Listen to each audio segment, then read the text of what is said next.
गरुड़ पुराण में अब चर्चा करते हैं गायत्री महात्म्य की, गायत्री विनियोग की, गायत्री न्यास तथा संध्या विधि। श्री हरि ने कहा, हे शंकर, अब मैं गायत्री देवी के पूजन में न्यास आदि का वर्णन करूँगा, आप इसका श्रवण करें। इस गायत्री मंत्र के ऋषि विश्वामित्र, देवता सविता, मस्तक ब्रह्मा और शिखा रुद्र है। ये विष्णु के हृदय में रहने वाली है। ये विनियोग काल में एक नेत्रा है। इनका प्रादुर्भाव कात्यायन गोत्र में हुआ है।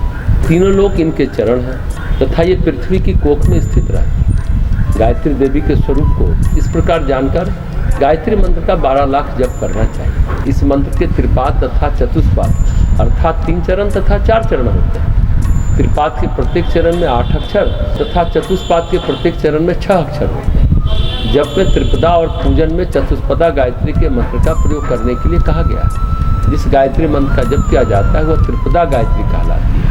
परो रस्सो सावदोम वह गायत्री का चतुर्थ पाद है। इस चतुष्पदा गायत्री का प्रयोग सूर्योपस्थान पूजन आदि में होता है। जब ध्यान यज्ञादि कृत्य एवं पूजन के कार्यों में नित्य इस सर्व पाप नाशनी गायत्री देवी का विधिवत अपने अंगों में न्यास करना चाहिए। पैर के अंगुष्ठ भाग में, गुल्फ यानी पैर की गुट्ठी, पाँव की गांठों के मध्य, दोनों जंघाओं, दोनों जानुओं यानी घुटना, उरुम में यानी घुटना के ऊपर के भाग में, गुह्य स्थान में, अंडकोश, नाड़ी, नाभि, शरीर के उदर भाग, दोनों स्तन, हृदय, कंठ, ओष्ठ, मुख, तालु, दोनों स्कंध प्रदेश, दोनों नेत्र और भौहों तथा मस्तक में इस गायत्री मंत्र का न्यास करके क्रमशः पूर्व, दक्षिण, उत्तर तथा पश्चिम दिशा में इनका न्यास करना चाहिए। हे रुद्र, इन गायत्री देवी के मंत्र के वर्णों यानी रंगों को कह रहा हूँ। क्रमशः इसके 24 अक्षर इंद्र नीलमणि, अग्नि सदृश,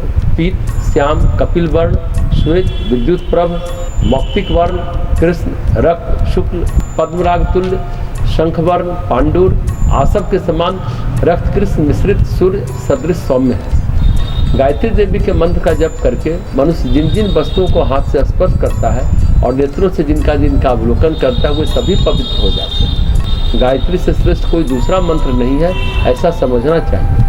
श्री हरि ने पुनः कहा, हे रुद्र, अब पाप विनाशनी संध्या की विधि का वर्णन कर रहा हूँ, उसे आप सुनिए। 3 बार प्राणायाम। यहाँ संध्या का प्रकरण प्राणायाम से प्रारंभ किया गया है, परंतु प्राणायाम से पूर्व संध्योपासन में माला धारण, पवित्रीकरण, शिखाबंधन, भस्म धारण आदि करने का विधान है। तत्पश्चात आचमन, मार्जन, भूमि शोधन के अनंतर संकल्प करके ऋतंच इस मंत्र से आचमन करना चाहिए। तदंतर गायत्री मंत्र से दिग्रक्षण करने के पश्चात विनियोग पूर्वक प्राणायाम करने की विधि है।